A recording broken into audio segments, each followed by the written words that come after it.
what happened was I came over to Salesforce on the security side and, was able to make a great impact because of my knowledge of the Salesforce platform. That is Kyle Tobener, head of IT and security over at Copado. I'm Josh Burke, your host of the Salesforce Developer Podcast. And here on the podcast, you'll hear stories and insights from developers for developers. Today, we sit down and talk with Kyle about all things enterprise security, especially his experiences with Salesforce around that.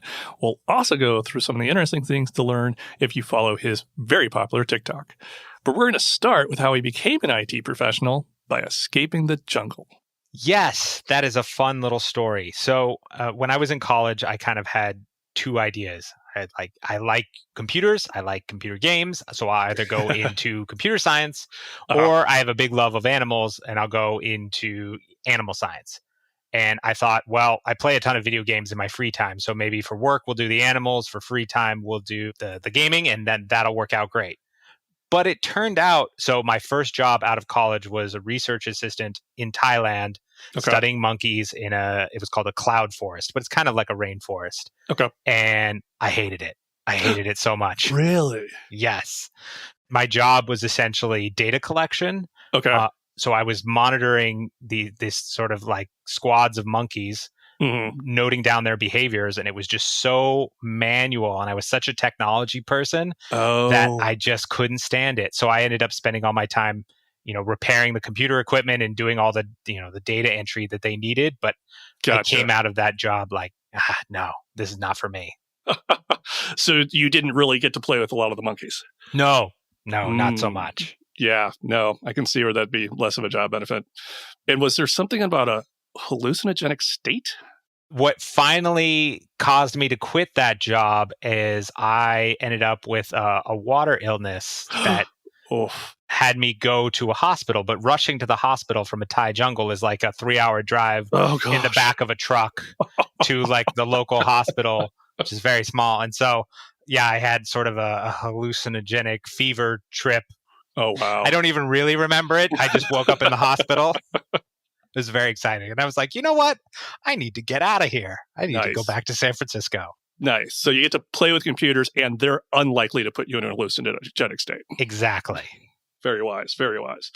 But now, if I'm reading your CV right, you went from wanting to be in the jungle to not wanting to be in the jungle to going right into Salesforce development, which is kind of unique. How did you squarely land on that?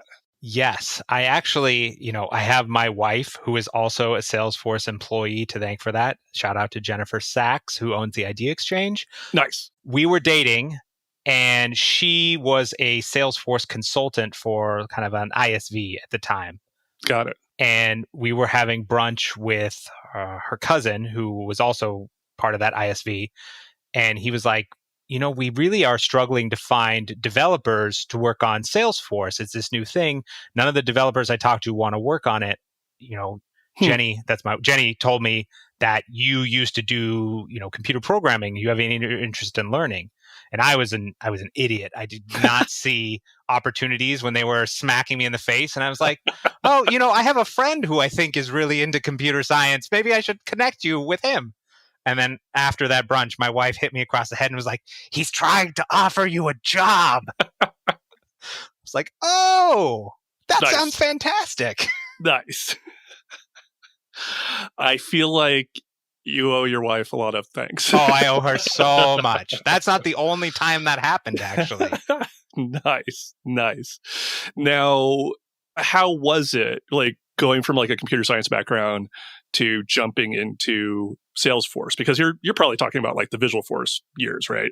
Yes, Visualforce years. I came out of that period with a really great opinion of learning technology, learning how to code on Salesforce, because Apex is not the friendliest language. There's a lot of weird things about governor limits, but what is really great is you want to set up an environment to start coding. You put in your email and they send you a dev org and you're off. Like you can go. Right. Versus like Java or something. You have a lot of complicated hoops to kind of get started and really see something visually in front of you. Right. Yeah. I've had Java projects where I think I've spent more time setting up the server than actually coding. Exactly. So I really enjoyed learning on Salesforce, and that's kind of colored my view of development and Salesforce and SaaS platforms generally since. Gotcha. And then how did you end up joining Salesforce itself? This is again where my wife smacked me across the head. So she joined Salesforce. I was still consulting, and she's like, you know what? Salesforce is a pretty great company to work for. You might want to consider applying. There's some jobs you'd be great at. And I was like, oh, I'm having fun consulting. It's really great. I think I'm going to stick to this. And then like a month later, she's like, you're really being an idiot. You should apply. So I did, and it was like the best decision I ever made. Gotcha. Second best, I guess. Yeah, there you go. Now, what was that early role like? So my first job at Salesforce was doing what we called Tier 3 dev support, specifically focusing on managed packages. So I was doing support of all the partners building managed packages, debugging all the crazy stuff that was happening with packaging at the time. Now, you're one of the people, the several guests I've had, where you transitioned out of more of a support role into a more specific, like, engineering role. What was that transition like? I think when you work in a support function, you have this sense that, like, it's kind of a fun job. You solve really great problems. It's interesting and exciting. But I didn't have the sense in that moment where I was like, this is a career that I want to invest in. It's just like growing myself as a support engineer for the rest of my life. And I'd always been fascinated by information security, cybersecurity, whatever you want to call it. I'd always been fascinated reading about, the big data breaches that were happening. And I saw this as an opportunity within Salesforce. Salesforce, provides a healthy training budget for all of its employees. And I thought this is an opportunity to train myself in something and potentially move into a role that I really could see as a career. Gotcha. Nice. And what was it like going from being kind of like that frontline coder to like a director and a people manager?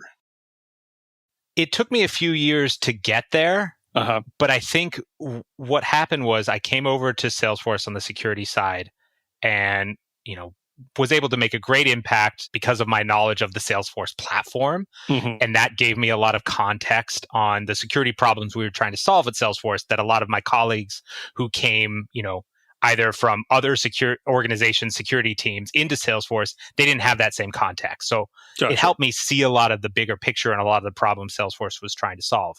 And what I kept bumping my head into was having a boss that maybe didn't necessarily understand everything the way that I thought I understood things. And me wanting to solve problems in a specific way, I eventually got to the point where my boss at the time left the company and I went to his boss and was like, you should make me the manager. I can do this better. Because I was just sort of fed up with how things have been going. And I was like, I'm going to do a better job. Right. And, my staff from then to now can be the judges of that. But I think I did pretty decently. Well, congratulations on that success, because I know those conversations don't always end up, going the way that you want them to. But that makes like some sense. Like there's development management where just sort of just like you can be an okay people person, and if your engineers are really, really good, you're probably okay. I'm kind of thinking maybe security isn't that realm. There are a lot of different kinds of security leaders, and some of them are less technical than others. And I think there are different ways for those people to be successful. The kinds of security jobs that I like are the very technical, hands-on security jobs. Like I like getting stuck in with the big challenges. And so my technical background really does help me a lot. Got it. And I'm going to just kind of walk out there and assume that cloud and SaaS and that kind of structure, does that have very specific requirements when it comes to security? Like, are there unique challenges there? Yes, I think they're becoming more common. So like when I started with the Salesforce security team, they were less common, but now they're much more common. There's this traditional security mindset, which is like you have a firewall, and then inside that firewall, everything's safe, and everything outside of that firewall is dangerous. And I think what a lot of cloud companies like Google and Salesforce and the other big ones are pushing is this kind of zero trust mindset, which is a buzzword that you're going to hear a lot from security vendors, but essentially means like we live in this world where everything we use is a cloud app. If you're just authenticating the cloud apps all day, then and that's all that you use, like there really is no concept of this trusted, secure center. You just trust everything equally, which is like you don't trust them at all. You just authenticate to each service separately, and that's what composes your kind of enterprise landscape. Got it. And you were around either you were on during the acquisition of Heroku, right? That had happened before I joined security, but Okay. Was a big part of what happened once I joined security. Okay. Is I was following up on a presentation that you did, and it sounds like giving people the ability just to like spin up basically applications and then offer them up as, plugins and things like that. What's some challenges there in like making sure that that's a sustainable kind of ecosystem? The presentation that you're referring to kind of goes back to a philosophy of mine, which is like you want people to use the safe path whenever they're doing something. And for engineers, we don't always know what path we're going to go down. We have to be flexible and use a lot of tools. And so that can be a headache for the security team because, if you do something the security team has never seen, there's a potential for you to do something dangerous. Gotcha. So what I was really focused on my time with Salesforce security was kind of paved roads or ways people could do things flexibly, but also safely. And one of the ways that I did that was by working with a colleague of mine. His name was Alessandro Lapucci. We set up kind of an internal portal within Salesforce where you could go and get access to Heroku resources very easily. And we gave you some guidelines. We gave you some default configurations to make your deployment a little safer, like an SSL certificate. And then we said, follow these guidelines and you never need to talk to us. You don't need to interact with the security team at all. And if you are going to, edge outside of these guidelines and do something maybe a little bit stranger, then please come talk to us. But otherwise, go forth and be productive. And that was super, super successful for us because it centralized what people were trying to do into a single place, which was this kind of like Heroku portal. And so we built a Heroku app on our end that could monitor all the deployments of Heroku that all these people were using. And we had kind of like centralized visibility into what was going on. And it scaled really well because we didn't need to get involved very often in what people were doing. And so the marketing team loved it. The engineering team loved it. IT loved it. We had very broad adoption of that. Very, very nice. And how's Copado treating you these days? I'm very happy to join Copado. I love it here. Gotcha. What's a quick shout out? What does Copado do?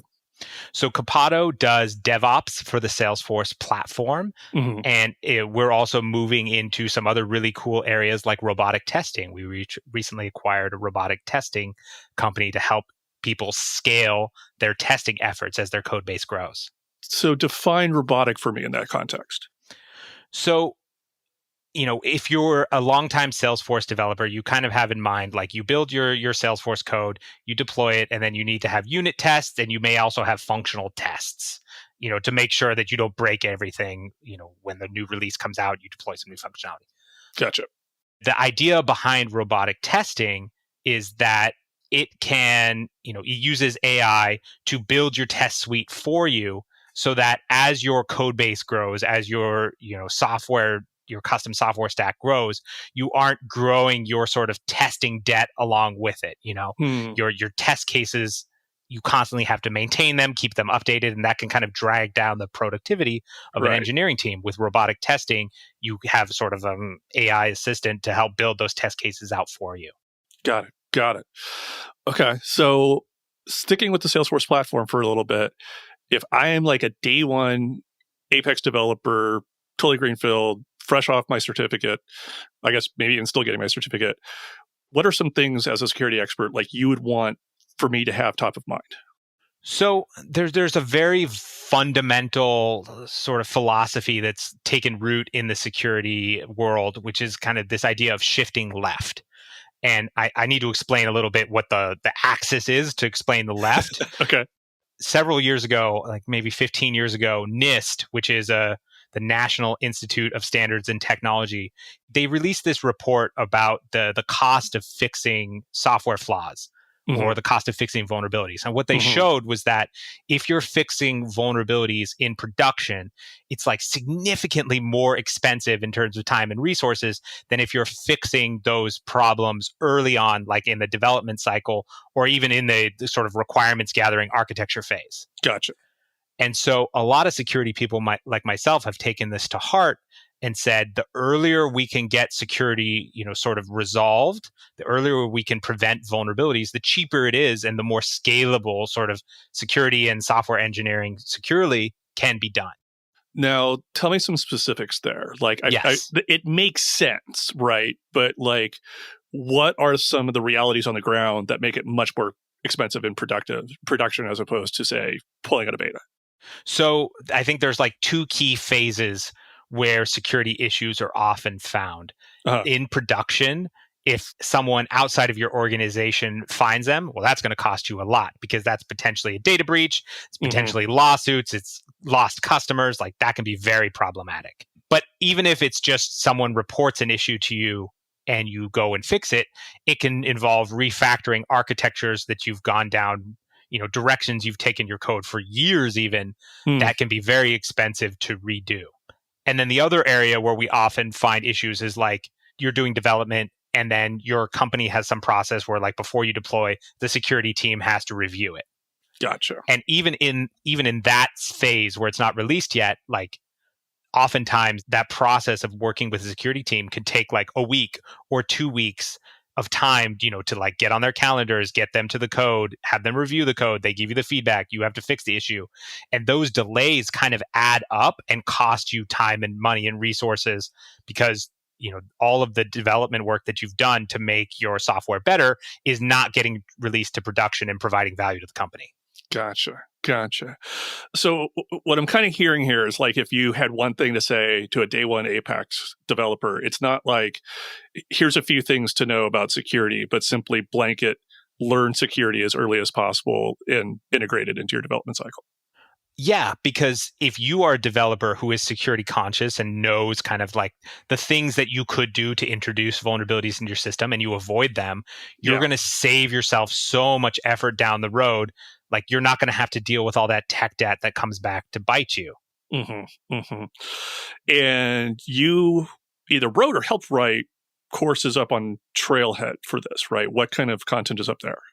So when I was at Salesforce, myself and a colleague of mine, her name was Asta, she's now the leader of a security team at Netflix, we envisioned a secure coding course on Trailhead because Trailhead was just coming out and we loved how interactive it was, that it gave feedback on here's what you did wrong, here's what you could do better.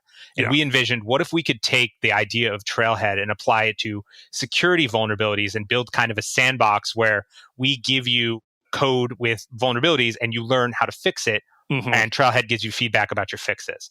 And so that was the first iteration of the Develop Secure Web Applications Trail. Okay. Which we, if you've ever met me, it was probably at Dreamforce on the floor there talking about it to you. Gotcha. That's where I met a lot of the developer community, and I loved that course. It was so fun. Nice. Awesome. And we'll point to that into the show notes. Now, I always like a good scary story. And I think sometimes developers I think Salesforce has a tendency to kind of lull people into a little bit of a false sense of security because there's so much being done behind like the gated wall of the cloud application. But like, can you tell me like a nightmare's tale of something that occurred in a Salesforce application because like somebody just totally ignored what sockle injection was? I won't name any names. Don't name any names. Yes, thank you. But every once in a while, I got asked if I could. We had when I was at Salesforce, like there was always this concept of VTO or volunteer time off. Yeah. And one of the ways that me and my team tried to use our time off was, could we volunteer with nonprofits from a security perspective to kind of lend them our expertise? Got it. And every once in a while, I would get pulled in to say, hey, this nonprofit has a Salesforce implementation. Can you come take a look at it and see how it is from a security perspective? Yeah. And I loved doing that because it was super fun. And I, give feedback to people who had never had that kind of feedback. And unfortunately, every once in a while, I would find very, very vulnerable deployments. And so the thing with Salesforce is like, it's a framework, but what you do with it is up to you. And there are guidelines and security settings within Salesforce that are often enabled by default, but you can disable them. And these people had disabled some of these sort of critical security settings to make their customer portal work the way they thought they wanted it to. Oh. But in doing so, had exposed quite a few records And I had to kind of show it to them. And once they realized, they were horrified, and we had to work together to kind of clean it up. Gotcha. But that's, that's how it goes with Salesforce, is like, there's this, this shared responsibility model in the cloud that people don't always understand, which is like, we build the cloud for you and we do it to the best of our ability and as secure as we can possibly make it. But some of the responsibility is yours too. Right. And I want to just put an asterisk on there that by asking for a nightmare's tale, I'm in no way denigrating the great work of the security team for keeping insecure apps from going out the door. But it sounds like kind of a tip I'm hearing there is like, don't touch the CRSF settings unless like an expert tells you can't. Exactly. There were a lot of those security settings that are toggled on by default for a very specific reason. Right. We knew what we were doing. We want you to use those. Exactly. All right. So shifting topics a little bit, I always love to give an ability to PMD, one of my favorite static code analyzers, if not my favorite static code analyzer. What kind of work have you been doing on that project? So I haven't touched PMD for a while. Okay. But what I love about PMD, it ties back to what I was saying about shifting left. PMD is, if you're not familiar with it, is a tool that you as a developer can use for free in your IDE that can give you feedback on the code that you're writing. And it was primarily designed for kind of like formatting things and common mistakes that you would make with your code. What we looked at when we saw PMD was an opportunity to get security feedback into the hands of developers very early on and kind of for free. So members of my team, Sergey and Murat, who are both at Salesforce. I think Murat's still there and Sergey is now at Fastly. Gotcha. We put rules into PMD for security issues, common security issues, things like cross-site scripting. So that when you're developing, PMD will say, hey, by the way, you turned off encoding or you turned off output encoding, and that's going to bite you in the butt because you might have a cross-site scripting issue. Got it. And I don't know if have you seen the Code Analyzer project? Code Analyzer project. I am not familiar. Yeah, so they have a project now that you can put PMD right into VS Code and basically run it like on your computer as you go. It's really That's cool. awesome. It's really, really cool. So highly recommended. And I also like all of this stuff will save you time and money down when you're trying to get your security review done, right? Yes. There are also like ESLint rules for working with Lightning that I think do a very similar thing. And I would totally suggest any developer who's working on Lightning use those ESLint rules from Salesforce as well. Got it. Now, you have a TikTok channel, and I'm going Segue. Is that right? Is it a channel in TikTok? Like, I don't even know what that noun's supposed to be. I just tell people I have a TikTok. I don't consider it a channel. It's just a place where I dump my stupid ideas. Why TikTok? So I had kind of an unfortunate health experience last year where I was diagnosed with cancer right around the start of the pandemic. Oh. And so I spent a good portion of last year going through chemotherapy and surgery, and I'm all clear now. So the cancer is gone, but the amount of time I spent in bed was significant. And TikTok was kind of a hilarious little thing that I could enjoy during the pandemic where, bring some cheer into my life. And when there were a couple of things I resolved to do when I was cancer-free and got my strength back. Uh-huh. And one of them was, I'm going to make some TikTok content. I'm going to contribute back because this seems fun. Nice. Well, first of all, congratulations on your health. Thank you. Second of all, I feel like you have a tendency to be modest about this. How many followers exactly do you have, sir? Yes, I just refer to it as my little TikTok account. TikTok. But I have broken 200,000. I believe you've broken 225,000. See, even when I'm asking you not to be modest, you're modest about it. No, it's really, really good stuff. It was fun to dig into that. And you talk a lot about bug bounties, and some of them are really fascinating. And one of the things you talk about, and I think this goes back to this philosophy of, shifting left and things like that. It's like why is one bounty from Google worth $500 and another bounty from like Instagram worth like, and I'm making up these names, by the way. I'm not saying these people have had security problems, but like from Instagram, that's like $50,000. So if you're not familiar with bug bounties, I think a lot of people are, but you may not be. So bug bounties are a place where security researchers can report security vulnerabilities that they find and be rewarded by the company that they report them to. Mm-hmm. So it's kind of an incentive to do the right thing and report to companies issues that you're finding rather than, selling them on to some malicious actor or something, doing something a little bit shady. Mm-hmm. So it's a marketplace for security issues. Every company gets to set their rate of what they will pay, and oftentimes the bigger the company, the more they'll pay. But Gotcha. one of the key factors that decides a payout, even at the smallest of companies, is impact. So if your vulnerability that you have is very impactful, could harm a lot of customers, Mm-hmm. the security team tends to recognize that impact and reward you more handsomely. Got it. And what's the craziest security breach that you think you've seen? So I talk a lot about different bugs, and there are really crazy ones out there. I tend not to think that the craziest ones are the most complicated, like multi-vulnerability kill chains. The things that I love are the vulnerabilities that are just super simple, just straightforward. There was one mistake made and the impact was massive. So I was just talking about a Snapchat bug the other day, and this is a perfect example of this, where the mistake that they made was not adding an authorization check to an authentication function, so that if you just swapped a user ID, which is a publicly available value in Snapchat, you just swapped it to somebody else's, you would get the authentication token for that user. It's just like so simple and yet so horrible. Those are my favorite bugs, because you get into the mind of the developer and you're like, what were they doing where they just missed this? But every one of us who's developed code has been in that place where you're like, how did I make that stupid mistake? Right, exactly. And for the record, I was a data security engineer for a few years at a large insurance company, which I won't name, but people can probably figure out if they look at my resume. Anyway, I left because I was afraid of turning into that person. That was my contribution to the security world, was Josh is going to go back to normal web development and just think about security and not try to actually practice it. And there's another one in there that I think is actually interesting and good information for just people in general. And I've seen this, I've heard this before. I'm trying to get through my accounts and fix this. What's the issue? Like if I'm doing two-factor authentication, I feel like I'm safe, but a lot of people set up SMS-based 2FA. What's the vulnerability there? So there is something out in the world called SIM swapping, where you can bribe someone at a telco to essentially swap your SIM card for the SIM card of someone very famous, let's say.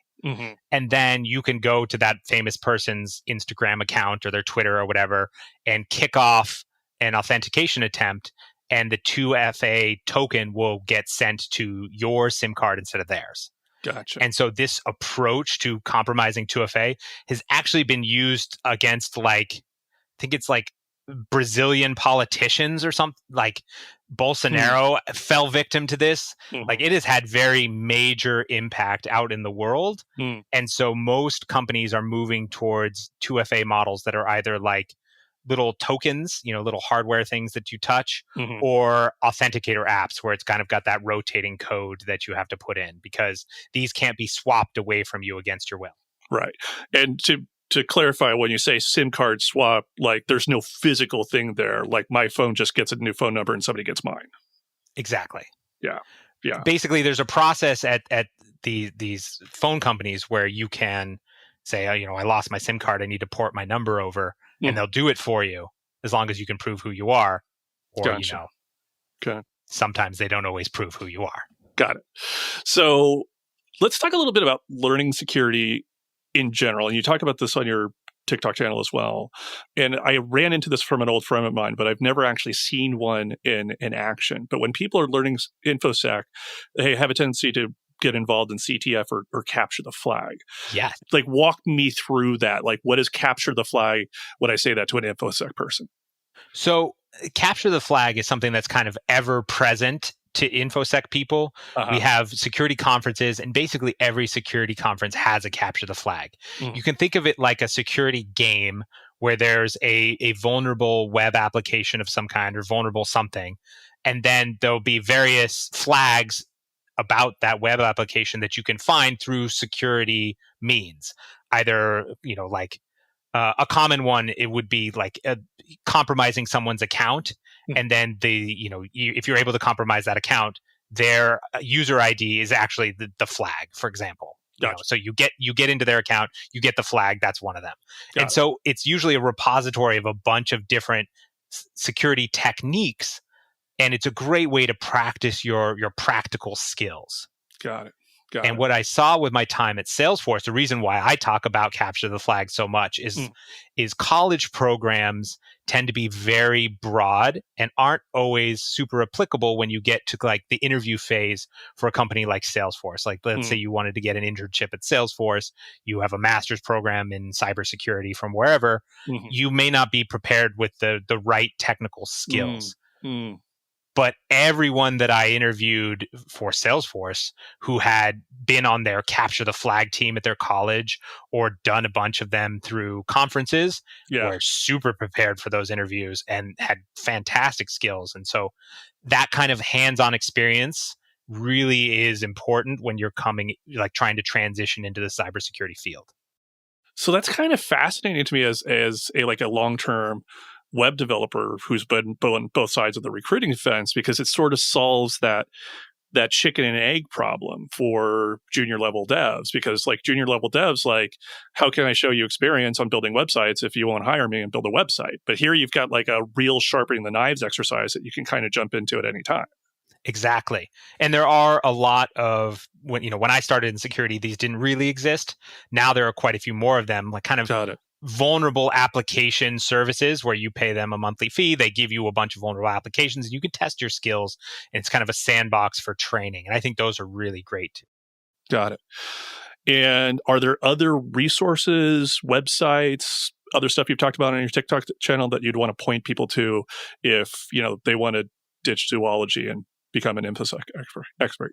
So here's a free plug. I am not sponsored by this company, but tryhackme.com is one that I tell people about a lot because they do have a free offering that you can transition into kind of a monthly subscription. And they have a bunch of really cool challenges there and a leaderboard where you can see how you're stacking up against other people. And I've heard a lot of great things about people who have used TryHackMe as a way to leverage themselves into a cybersecurity job. And that's our show. Now, before we go, I did ask after Kyle's favorite non-technical hobby, and I have to say, it's one of the most specific ones I think I've ever gotten on the show. My favorite non-technical hobby is collecting cyberpunk art from the 90s, which is a very weird, specific thing to do. But yes, I was deeply inspired to move into the cybersecurity field as well by these 90s cyberpunk movies like Johnny Mnemonic, William Gibson books of the 80s. There was a card game in the 90s called Netrunner. And so I go around trying to track down art from these card games and role-playing games and books. And I have a massive collection. Yeah. I want to thank Kyle for the great conversation and information. And as always, I want to thank you for listening. Now, if you want to learn more about this show, head on over to developer.salesforce.com/podcast, where you can hear old episodes, see the show notes, and have links to your favorite podcast service. Thanks, everybody. I'll talk to you next week.